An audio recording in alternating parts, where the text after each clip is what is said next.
All right, so Rebekah and Phung, you all are meeting to discuss your share out and what you've learned about each other.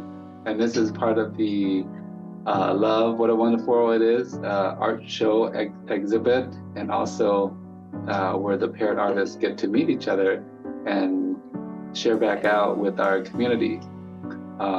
So I'm gonna step out and I'll let you both just visit again and share out to the community and what you've learned about each other, okay? Thanks, Seon. All right, enjoy the talk. Thank you. Hi, Rebekah. It's so good to see you again. It's nice to see you again, too. I was so excited when Seon decided to pair us, and then when I looked at your work, and especially the beautiful painting at the opening, I was just so drawn to the vibrant colors of your work and the playfulness and, the symbolism. Do you mind elaborating in your own words what that piece meant for you? Mm-hmm. Yeah, I was also very excited when I looked at your work, and then seeing the work that you put in the show, I was like, oh, of course you were just interdisciplinary, can do different things. But yeah, for me, the painting that I put in the show, so I think I titled it I Love My Body, and it's like a purple figure sitting in a flower and just like chilling. And I think it was it's kind of a self-portrait, kind of not, but I feel like it just like is about like body love and celebration of the body as well as like of the natural world. So like really being at peace in nature and just like feeling that connection to the earth.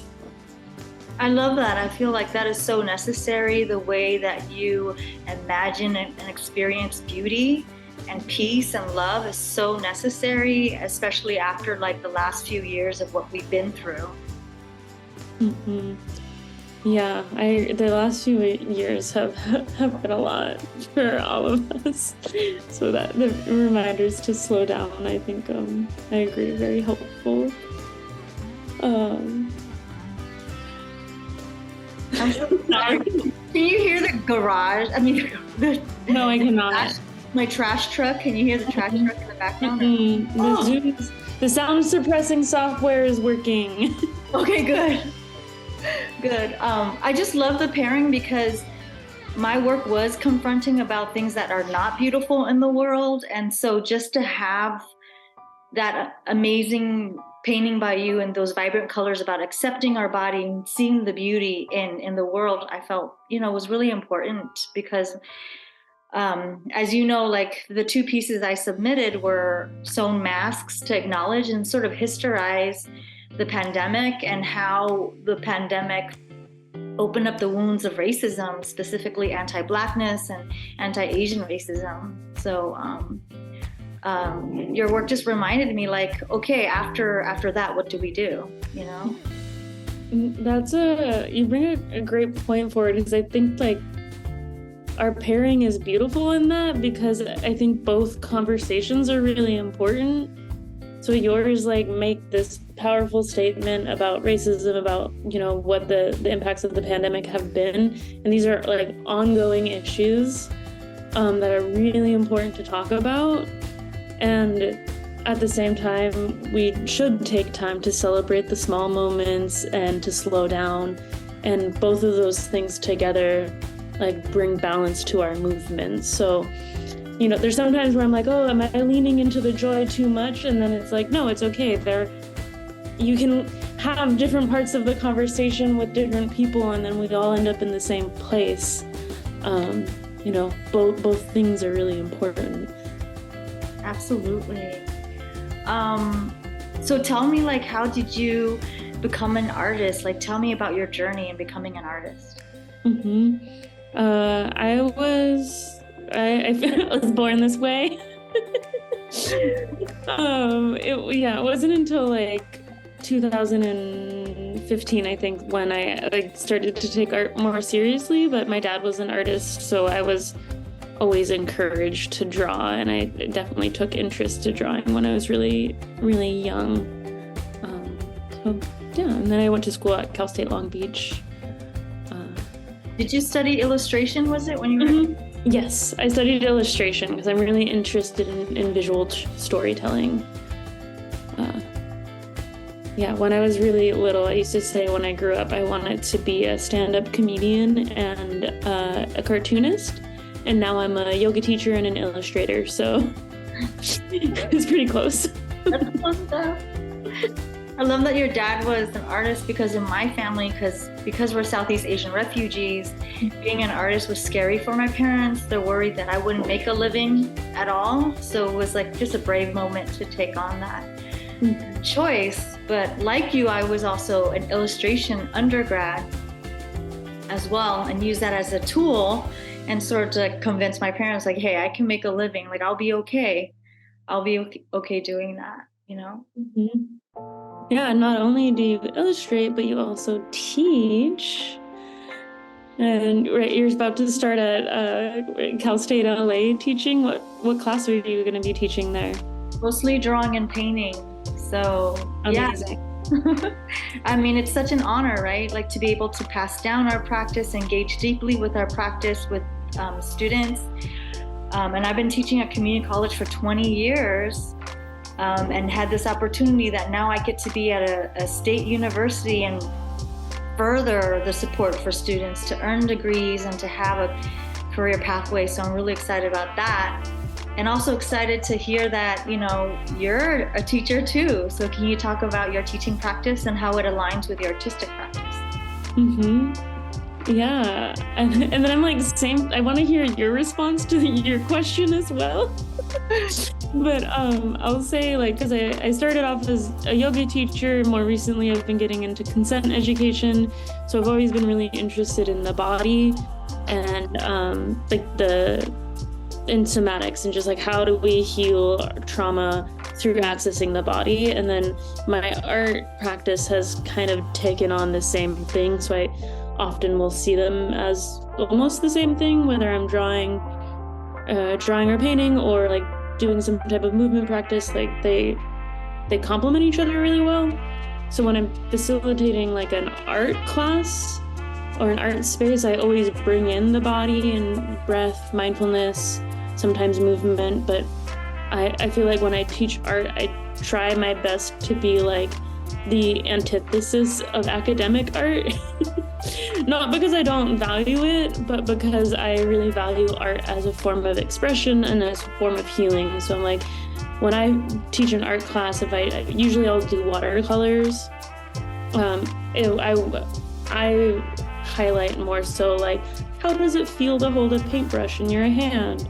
How does it feel to see the water moving on the paper? Can you move with your breath? Does this instrument work for you? Do you like this? Would you prefer to use a pen? Does that feel different if you do that? So just, you know, trying to encourage people to make art less because they think they need to be good at it, and more because it just feels good to create. I think that's really a gift you're giving as an educator, that you're not here like, I'm going to teach you a technique and this is a classroom space, but that you facilitate a safe space for your students to come and not just learn from you, but to feel comfortable in their bodies and ready to be in this like vibrant space to create. And that's what I try to do too, you know, that deconstructing academia, right? Like, you're not here to earn a grade. It's not a transactional relationship where I'm your teacher and you're my student and you earn this grade and get a degree. But that when you come in here, I spent some time preparing the space for you to feel good about yourself, to be ready to make work, and to make work about what you care about. You know, I think those are important strategies we have in common, you know? Totally. There was something you said when we met on Zoom last time that, like, I think it gave me like full chills. Like, I was like, yes, I feel this. And it was about like the difference of how we view how your culture views teachers, and like the sacred relationship between the teacher and the student. Can you speak to that a little more? Because I'm sure you can do it more than I can.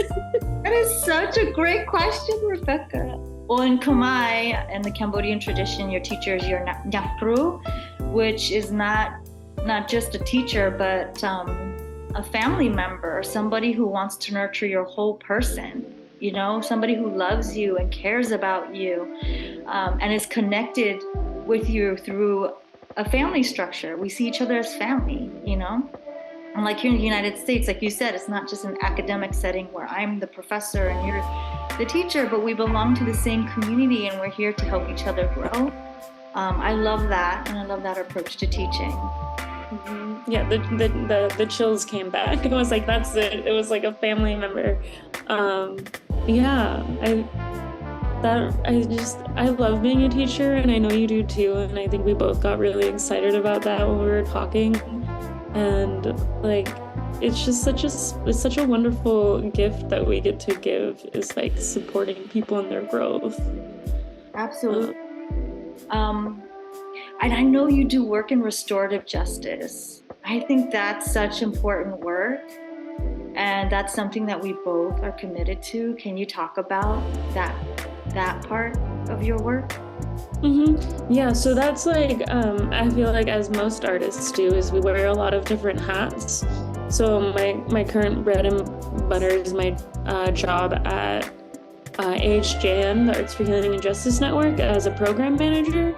So that the network does healing-informed arts programming inside of juvenile halls throughout LA County, as well as schools, parks. We're expanding and growing constantly, and working with educators as well. There's a lot of different sides to the organization, but I think the ultimate goal is to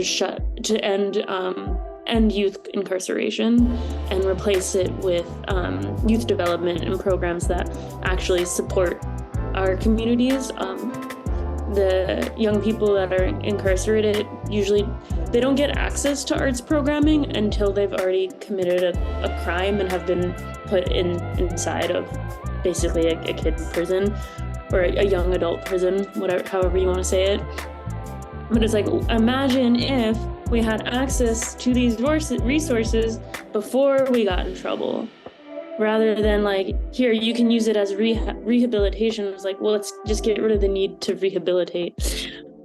So actually, that's why I was late to this meeting, is I was sending an angry email. There's a whole thing going on. I won't get too deep into it, but yeah, there's always a lot going on. So get into it, Rebekah. I think people should know. They should know what you do, you know? Mm-hmm. Yeah, so right now at one of the two of the juvenile halls that have just been quite disarray for some time. There's been a lot of in this past year, like, violence between youth and staff, and it's on the table to have both Nydorf Juvenile Hall and Central Juvenile Hall shut down. And I was reading an email right before this call that was like from the PO officers union about a PO officer was stabbed, which is not, we don't like that. We don't like violence of any kind. But I think what really hit me was the tone of voice in which this email was written. Like, someone forwarded it to me, and it's like the probation union email newsletter about the stabbing that had happened. And there's like this tone of voice where it was like, we are this united body, and there's like so much like justice in the way that they're speaking about these young people need to be held accountable for all these things. And I'm like, yes, but like, why is accountability punitive? Like, that clearly isn't helping. Your approach isn't helping. If this young person stabbed someone and that is part of their history, whatever you're doing in attempts to rehabilitate him is not helping, because the same thing keeps happening. So I feel a little rambly, but I can't remember where I was going with this. But yeah, so these sites it's on deck to potentially be closed down, which will come with its own slew of problems, because we want it to close down, but we want it to be done in a way that is safe. And usually these decisions are not executed with a lot of care. So I think there's a lot of community organizations right now that are having a lot of conversations about like, okay, well, if they do shut down, like, how can we mitigate harm? Or if they don't shut down, how can we mitigate harm? Like, but it all happens so quickly. So I'll just pause there. Oh, that's very intense, and I appreciate you sharing that, because I think people need to know what you do behind the scenes. It's more than just sending emails. And a lot of folks who are interested in restorative justice work, it's like, oh, I want to volunteer in a prison. But it's like, wait a minute, you've been doing this work for many years, and establishing trust and putting in the hard work. And I think folks need to hear what you do, and it's a lot. And how do you keep not burning out? I will say specifically my work with incarcerated youth is like, I've only been doing it for about a year. So in my scheme of teaching and various things, it is relatively newer to me, but to try to not burn out, just making sure I schedule time for nature. And like the painting I put in the art show, I try to make sure I have time to go do that in real life, at least like twice a year, like fully like that, like laying on a rock, pretending like as if I'm a lizard, recharging at least twice a year, if not more frequently. I feel like I just gotta, like I'm starting to realize the need to really plan ahead when I'm gonna have those getaways, and try to get those scheduled like months in advance, so that way once I'm in it and I'm like, oh, there's a lot going on, I already have a break built into my calendar. And then doing yoga, doing art, drawing as much as I can, going on walks, talking to friends. Yeah, I'm like, I want to like ask the same question back at you, because you've been an educator for a very long time and an artist, and I know when you're teaching, it can be hard to like lose, or it can be hard to maintain your artistic practice when you're also an educator. So, being in the world that you've been in for the last 20 years, how have you been able to maintain your art practice, and how have you been able to avoid burnout? Gosh, I'm not good at it, to be honest, because I'm also a mom. So there's so many pathways in which I give my energy and myself to my children, to my students, to my family, and to my community. And as you know, being an artist practitioner and cultural worker, when you're teaching what you do, you run the risk of burning out and not giving enough for yourself and your creative practice.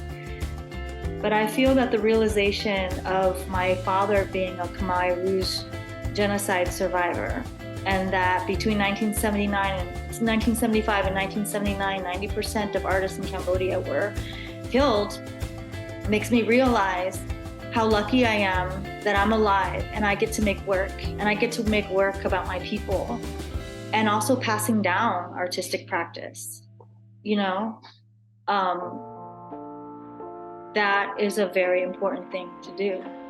And so that always gives me pause when I start to burn out, is, hey, I'm lucky I get to do this, and I'm lucky I get to pass it down and to remind my students, our students, that this is important work that you're doing, that you need to continue for generations. Just like drop the mic. Or not, like more like hold hands. I feel so lucky that I get to have this conversation with you. Me too. I'm giving you a big virtual hug right now. Thank you. Thank you for sharing your words with me, your time with me, your energy, all of it.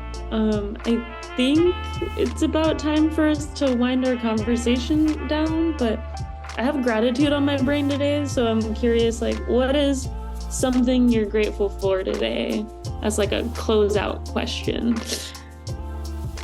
Wow. I'm always grateful for my son, because I was told that you don't choose to have your children choose you. And I love that. Not to make a comparison, but you know, folks who adopt their dogs, they say their dogs pick them kind of thing.